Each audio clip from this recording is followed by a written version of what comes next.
Waktu 3 bulan nikah, dia ketahuan sama perempuan di sana. Udah saya ngalah, saya menjerit lah ya, sakit hati, saya minta pisah. Lepas tuh malamnya saya kan tidur sama suami. Terus suaminya itu dinampakkan kayak nyelor gitu. Nah, terus dia jimprak gitu ya. Itu macam nggak? Kayak aku jimprak, aku nggak tahu mana macan gitu. Terus waktu pulang lagi dia tidur sama saya. Katanya dia kalau tidur sama saya, katanya terasa beratnya. Kamu pakai susuk apa dari Medan, dari Sumatera? Pasti kamu pakai susuk hitam ya, ilmu hitam ya, gitu. Pandu Wulung Podcast.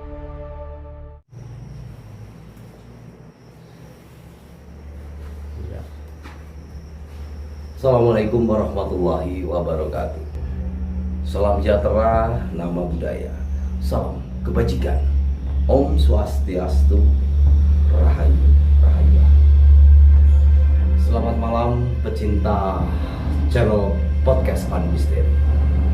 Mudah-mudahan panjenengan selalu dalam lindungan Allah Subhanahu wa taala dan selalu mendapatkan ridho Allah Subhanahu wa taala, Tuhan yang Maha Esa. Pada malam hari ini sebuah cerita yang membuat bulu kuduk merinding, yang membuat teman-teman mungkin bisa menjadikan air mata. Pada malam hari ini satu kisah yang sangat memilukan datang dari seorang narasumber, yaitu seorang ibu-ibu yang bernama Ibu Nur Fitri. Ibu Nur Fitri adalah sosok yang tegar.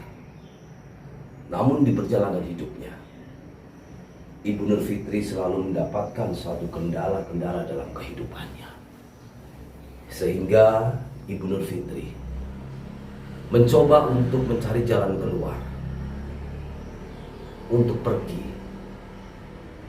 ke beberapa supranatural ataupun paranormal. Seperti apa ceritanya, kita langsung saja temui beliau, Ibu Nur Fitri. Selamat malam Ibu Nur Fitri. Assalamualaikum. Ibu Nur Fitri, mungkin pada malam hari ini adalah tempat panjenengan bercurhat. Mungkin pada malam hari ini di tempat saya, panjenengan akan meluapkan isi hati panjenengan.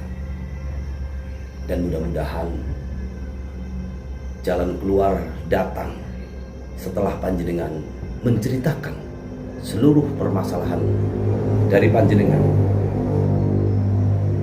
Mungkin juga dari penonton podcast Pandu Misteri juga akan memberikan saran untuk menjadi lebih baik ke depannya. Untuk itu Ibu, silakan ceritakan permasalahan Anda dan kisah hidup Anda. Silakan Ibu. Kira-kira itu kapan Ibu pasang susuk itu? Itu udah lama sih ya. Kayaknya kira-kira udah ada 7 tahun yang lewat. 7 tahun yang lewat. Itu di daerah mana itu, Bu? Sumatera. Oh, di Sumatera. Iya. Jadi pas masang susuk itu di Sumatera itu setelah Ibu merantau ya, setelah Ibu dari Iya, dari Malaysia. Oh, dari Malaysia. Malaysia. Ibu dari Malaysia merantau, akhirnya pulang ke Indonesia, rantau lagi itu di Sumatera. Iya. Di situ Ibu pasang susuk. Iya. Itu pasang susuk kemauan Ibu atau gimana? Itu terpengaruh temen sih. Temen yang ngajak aku gitu. Tadinya kan saya nggak tahu lah ya masalah gitu. Tapi teman saya yang ngajakin itu. Oh, jadi karena diajak temen gitu ya, Iya. awalnya ya. Terus kira-kira itu dari Ibu masang susuk itu ada pengaruh nggak itu ke diri Ibu? Ada. Waktu saya habis pasang susuk itu sekitar 1 bulan itu alhamdulillah saya usaha terus saya jadi penyanyi lah ya. Itu sukses loh.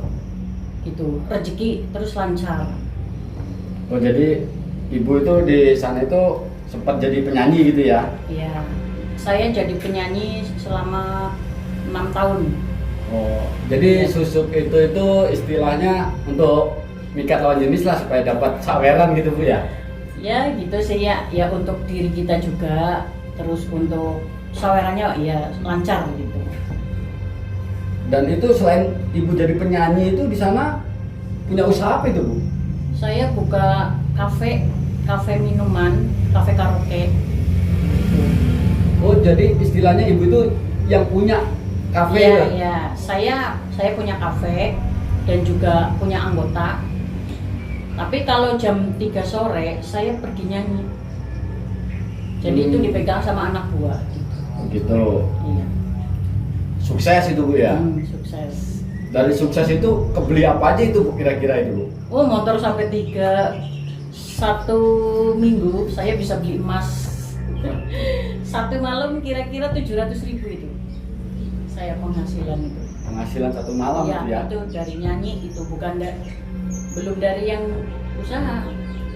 Dari nyanyi aja dapat saweran. Itu istilahnya bisa dibilang ibu sukses itu dalam jangka waktu berapa lama itu? Lama. Ya sekitar 6 tahun saya sukses itu lama. Nah, setelah itu dari kesuksesan ibu itu mungkin ada sesuatu apa gitu, keganjilan atau gimana? Iya, selesai itu ya saya kan nggak sadar diri, mungkin saya lupa karena dengan kesibukannya ya. Jadi saya lupa bersedekah atau berbagi gitu. Jadi saya awalnya nabrak kucing. Nah, saya mau pergi nyanyi jam 8 malam, saya nabrak kucing. Setelah nabrak kucing, kucingnya itu kutaruh di pinggir jalan. Jadi nunggu saya balik nyanyi, baru aku ambil bawa pulang. Cuman saya sudah minta maaf sih habis nabrak itu, saya nggak sengaja, saya minta maaf. Nah setelah kejadian nabrak kucing, kan pulang ke rumah sudah saya kubur, udah pakai baju, udah dimandiin. Tapi selanjutannya saya mengalami musibah terus dalam waktu 3 bulan. Contohnya itu musibah apa itu? Pertama saya jatuh dari paret, masuk ikut motor ya, motornya ikut ke dalam paret. Itu jatuh itu 3 kali. Nah terus yang terakhir saya nabrak anak sekolah umur 8 tahun.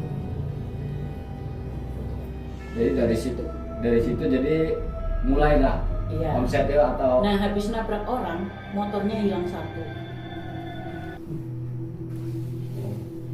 jadi setelah kejadian nabrak itu motor mulai ada motor hilang. Iya, ada motor hilang, nabrak orang. Terus saya jatuh 3 kali ke dalam paret gitu.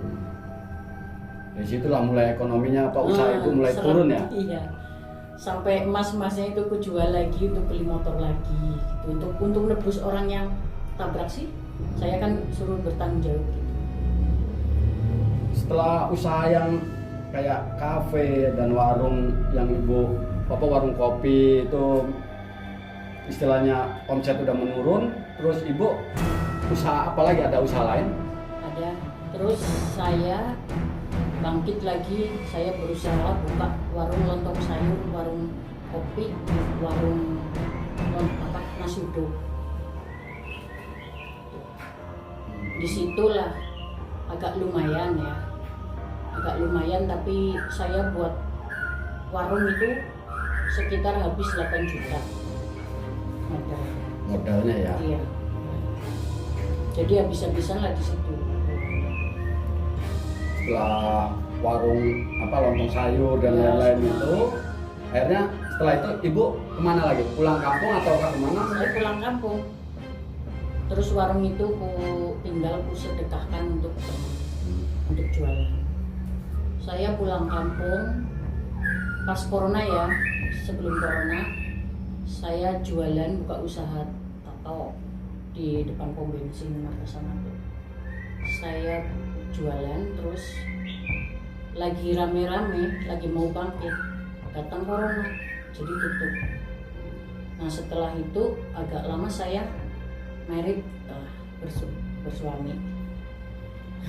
Oh, jadi sebelumnya ibu pas merantau di Sumatera itu belum punya suami atau status? Janda. Oh, Itu status janda. oh jadi status itu janda gitu ya. Iya. Baru setelah pulang ke kampung lagi ke Jawa, mulai usaha, dapat suami. Iya. Gitu. Dan terus sekarang suaminya itu di mana, Bu? Di Jakarta. Duh, di Jakarta. Iya. Dari awal nikah dia memang domisili Jakarta. Jadi setelah pernikahan itu dia langsung balik ke sana. Pulangnya 3 bulan sekali, 2 bulan sekali, cuma 1 hari 2 hari berangkat lagi. Sampai sekarang ya tiap hari berantem. Dari awalnya mula saya nikah sama dia, saya terus dibohongin ya. Dia masih selingkuh di sana, punya perempuan banyak, masih selingkuhin saya, nyakitin saya. Jadi seolah-olah itu saya nggak dianggap istri gitu. Nah waktu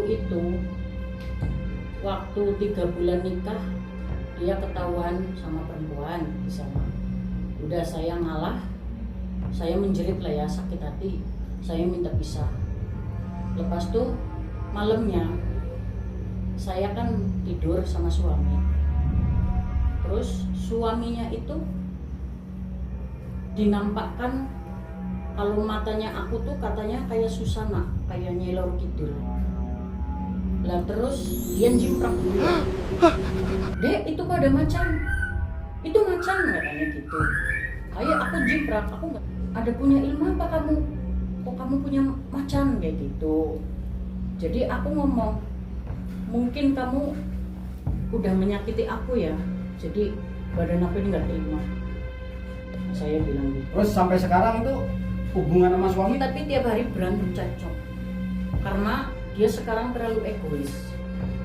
Dia itu awalnya udah 2 tahun nikah sama saya. Dia itu kayak pakai ilmu-ilmu guru-guru. Oh Jadi guru-gurunya dia itu banyak. Oh jadi suami Di mana-mana ada, di sana ada, sana ada. Kayaknya saya terbuka loh. Saya udah dikasih petunjuk sama Tuhan lah ya. Gitu. Saya terasa gitu. Setiap dia menyakiti saya, pasti dia kena halangan, jatuh di sana atau jatuh dari motor kayak gitu. Lah itu suami ibu tahu nggak itu kalau ibu punya susuk gitu? Nah, terus waktu pulang lagi dia tidur sama saya. Katanya dia kalau tidur sama saya, katanya terasa beratnya. Kamu pakai susuk apa? Dari Medan. Kayak gitu dia ngomong, dari Sumatera. Pasti kamu pakai susuk hitam ya, ilmu hitam ya. Gitu. Kamu di Rupiah. Aku ya bilang enggak, aku nggak pakai apa-apa gitulah ya. Mungkin itu dari yang kuasa. Aku bilang gitu. Balasan kamu tuh dari yang kuasa karena kamu selalu menyakiti aku. Aku kayak gitu. Aku nggak pakai susuk gitu. Terus nggak percaya, pasti kamu pakai susuk. Kamu ilmu hitam. Coba jujur aja kamu. Kayak gitu. Jadi suami ibu itu tahu gitu ya, seolah-olah udah sekarang tahu. iya. Awal itu seolah-olah kayak tahu kalau ibu itu ada pakai sesuatu gitu ya. Iya. Oh. Terus kira-kira itu sampai sekarang itu susuknya masih dong di ibu? Ya mungkin masih ya. Karena pantangannya kan satu, saya nggak boleh makan satu itu. Oh. Jadi selama ini saya nggak pernah makan itu. Oh jadi kalau ibu Nah, makan itu hilang. pantangan yang dikasih dari orang yang masang susuk itu dengan sendirinya akan lepas gitu. Iya. Pantangannya nggak berat memang, cuman saya nggak berani makan dulu gitu. Lah emang kenapa itu Bu? Kok ibu istilahnya nggak mau ngelepas itu susuk? Ya karena saya takut ya, suamiku kan punya pegangan banyak, saya selalu dimarahi, hidup saya terkekang, selalu disalahkan. Jadi takutnya saya nggak bisa melawan. Itu takutnya saya lemah, makin saya nanti disiksa hidupnya gitu loh. Karena dia agak kejam suamiku itu. Egois. Dia mengakui kesalahannya dia, tapi nggak terima kalau disalahkan. Jadi balik ke aku. Oh, jadi intinya itu susuk itu masih ada lah di ibu, Ya. ya, di tubuh ibu ya. Iya. Masih ada di tubuh ibu nggak mau ngelepas ya karena takut itu Ya, ya. karena takut. Karena saya melindungi badan sendiri itu. Oke, jadi terus kira-kira itu sekarang ibu usahanya di rumah ini apa Bu? Saya kuliner makanan online, jualan makanan gitu. Ya cukup nggak cukup lah ya, cukup nggak cukup. Ya kehidupan aku sekarang agak sulit gitu. Makin tambah beban, makin banyak utang. Karena suamiku dia nggak menafkahi sepenuhnya. Jadi aku batin selalu nangis setiap hari, lalu sedih. Saya minta pisah, dia belum mau pisah-pisah. Nah, mungkin dari apa ya, dari suami ibu itu tahu ibu punya sesuatu atau pasang susuk, dia ngasih ibu sesuatu, misalkan air apa atau makanan apa supaya ibu itu bisa mengalah ke suami ibu, pernah atau enggak itu Bu? Kayaknya pernah, cuman aku nggak sadar di situ. Dia sering pulang dari Jakarta bawa makanan, bawa air apa, murah-murahnya beli di jalan. Itu pernah, tapi saya nggak sadar ya. Dan itu reaksinya, pengaruhnya ke ibu apa itu Bu? Maksudnya sekarang saya agak takut gitu jadinya suami. Walaupun aku nggak punya kesalahan, aku nggak melakukan salah, tapi kalau dia telepon, kalau dia kata-kata, malah saya yang agak takut. Oh, mungkin karena ibu udah minum air mineral ataupun makanan yang Ya. diberikan dari suami ibu itu ya? Ya, kayaknya gitu ya. Aku kan dia lebih pinter loh. Pernah sih saya lagi tidur jam 12 malam. Ini HP kan nggak ada nada dering. Tiba-tiba saya dibangunin terus ngambil HP. Waalaikumsalam. Kok ada kiai di belakang, gurunya dia. Nah itu saya curiga di situ. Makanya lama-lama saya tahu. Setiap malam Jumat Kliwon, aku telepon dia kemana? Katanya ke Brebes, ke kuburan wali, ke Tawasulan kayak gitu. Dia punya pegangan banyak. Jadi saya udah ditunjukkan lah gitu. Saya tahu, batin saya tuh tahu gitu. Tapi mungkin dari pegangan yang suami ibu punya itu sering nggak ganggu? Kalau cincin gede-gede terus ada kayak jimat-jimat apa itu di tasnya dia ada, ditinggal di rumah dari dulu. Apa itu aku nggak tahu. Nah, dari barang-barang itu Iya, barang-barang itu di rumah. suka ini nggak? Apa namanya, kira-kira ada penampakan apa yang ganggu ibu atau gimana? Tapi aku selalu dimimpiin itu kalau dia itu punya guru itu banyak gitu. Jadi dia selalu menyumpahkan ya, memberi sumpah itu untuk istri gitu. Jadi kalau ada apa-apa itu egois, aku yang disalahkan kayak gitu. Jadi apa, selalu Recok tiap hari. kalau ada apa-apa pasti ibu yang disalahin gitu Iya. ya. Dan itu ibu tahu itu dia itu suka kumpul gitu sama istilahnya kiai atau Tahu. guru-gurunya itu tahu. Tahu Bu? dia sering video call, ngirim foto lagi kumpul sama kiai, sama tawasulan, sama apa gitu. Kalau memang dia orangnya imannya kuat, imannya tekun, nggak mungkin dia itu pakai guru-guru ngancam-ngancam kayak gitu loh. Ada yang aneh-aneh. mati keluarganya kayak gitu. Oh, Ada yang meninggal, ada yang ini, ada yang kehilangan keluarga kayak gitu. Kan udah kehilangan kemarin ponakan aku ponakan ibu meninggal. meninggal. Iya, Itu bersama. ibu tahu itu bu? Itu istilah pengaruh dari apa itu? Ya itu habis saya recok sama suami, dia juga ada kata-kata nimpahin, kalau kamu nggak jujur, sumpah kamu nanti keluargamu ada yang hilang satu kayak gitu. Terus 2 minggunya kemudian itu, jadi saya merasa curiga di situ lah. Jadi ibu curiga ke suami Iya. ibu itu. Kata-katanya itu menyumpahin kayak gitu. Jadi ibu takut gitu ya, secara nggak langsung ibu takut Ya, gitu ya. soalnya dia itu pakai sumpah-sumpah. Dia itu bukan pakai diri dia sendiri, batin dia, tapi pakai guru. Oh ya, jadi mungkin karena dia punya banyak guru, ngerasa dia punya ilmu yang hebat, jadi bisa apa berbuat semaunya gitu lah. Tapi setiap kali dia pulang, kalau lagi berantem dia nyuruh aku diruqyah, sama nyuruh susuk aku dibuang katanya. Oh, jadi kalau pas suami ibu pulang selalu itu bilang Iya, ibu itu harus ruqyah gitu. iya harus diruqyah. Tapi aku sebaliknya nanya, dia yang suruh ruqyah gitu. Oh, jadi malah ibu yang bertanya balik, harusnya Kamu yang diruqyah. Ya saya sih minta solusinya gimana gitu kan, solusi jalan keluarnya. Apakah aku harus buang susuk atau enggak, biar supaya hidupku nyaman gitu.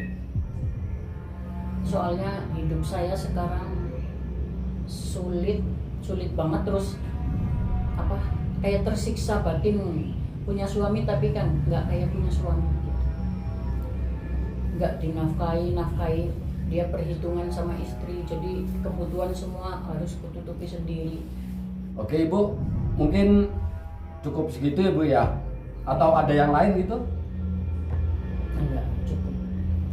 Oke bu, kalau cukup gitu saya ucapkan terima kasih ke ibu. Oh ya, ibu siapa tadi ibu? Fitri, Ibu Fitri. Nur Fitria. Iya, untuk Ibu Nur Fitria saya ucapin terima kasih sudah mau datang ke Padepokan sini, Padepokan Pandu Wulung, dan mau menceritakan semua keluh kesah ibu, kisah ibu kan, kisah nyata ibu, baik itu yang dahulu masih merantau di Sumatera, ibu pasang susuk, sampai ibu pulang lagi ke Pulau Jawa, menikah, ternyata punya suami yang begitu, ya kan? Terima kasih sama-sama. Iya. Oke, kalau begitu mungkin nanti ada itu apa solusinya dari Master Pandu Wulung. Mudah-mudahan Master Pandu Wulung bisa kasih saya solusi. Oke Bu, iya terima kasih Bu ya. Terima kasih Master Pandu Wulung atas solusinya. Mudah-mudahan solusinya akan menjadi jalan ke depannya yang terbaik. Baik Ibu, sama-sama saya juga ucapkan terima kasih kepada Ibu, dan saya selalu mendoakan kepada Ibu, mudah-mudahan Ibu diberikan jalan yang terbaik oleh Allah Subhanahu wa taala. Terima kasih Ibu. Ya, Terima sama-sama. kasih.